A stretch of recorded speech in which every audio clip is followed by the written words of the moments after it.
वाहतूक कोंडी, पार्किंगची समस्या, फेरीवाले या सर्व समस्यांसोबत ठाणेकरांसमोर आणखी एक समस्या आहे, ती म्हणजे मैदानांची।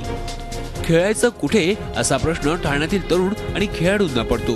त्याचं कारण म्हणजे ठाण्यात मोठ्या प्रमाणात झालेलं काँक्रिटीकरण।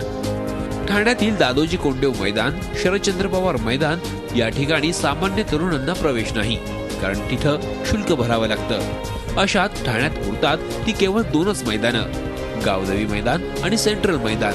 मात्र इथं तर खेळांपेक्षा इतर कार्यक्रमच अधिक चालतात, त्यामुळे तरुणांमध्ये प्रचंड नाराजी आहे।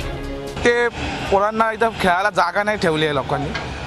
दर महिन्याला काही ना काहीतरी असतंच चालू महानगरपालिकेचं, आणि संडास दोन बांधून ठेवलेल्या जागा आधीच खेळायला नाही आहेत, त्यातल्या त्यात 2 शौचालय बांधून ठेवलं। काही गरज नसताना बाजूला आमचा एक एरिया आहे मंत्री प्लॉट म्हणून, तिथे संडासाची अवस्था एवढी बेकार झालेली आहे। 100 ते 125 लोक तिथे राहतात आणि त्यांना संडास नाही आहेत, आणि ह्या जागेमध्ये काही गरज नसताना 2 वेगवेगळी बांधतायत। हे खेळण्यासाठी आहे, ठीक आहे। तिथे एक्झिक्युशन भरलेले असतात दर महिन्यात, दर दिवसाला, आणि प्लस इथे पार्किंगसाठी नाही आहे, तरी इथे पार्किंग आहे। आम्ही मैदान वाचवण्याचा नेहमीच प्रयत्न करतो, मात्र या मैदानातून काही निधी मिळावा यासाठी असे कार्यक्रम करावे लागत असल्याचं उत्तर पालिकेकडून मिळतंय। गावदेवी मैदान हे केवळ पूर्णतः म्हणजे खेळासाठी ठेवलेलं नाही आहे, तिथे अनेक प्रकारचे कार्यक्रम होतात। ते सेंट्रल असं एक ते मैदान असल्यामुळे तिथे वेगवेगळे जे काही शासकीय प्रोग्राम्स असतील त्यासाठी आपण देतो, परंतु त्या बरोबरच आपण ते खेळासाठी वापरता येईल असंही आमचा प्रयत्न राहतो।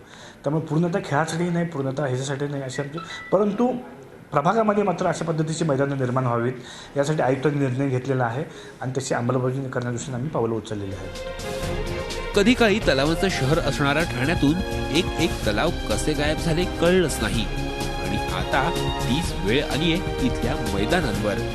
त्यामुळे लोकांच्या मूलभूत गरजा जर भागवल्या जात नसतील तर ठाणे स्मार्ट सिटी कसं होणार हा मोठा प्रश्न आहे। कपिल राऊत, झी मीडिया, ठाणे। झी 24 तास रहा एक पाऊल पुढे।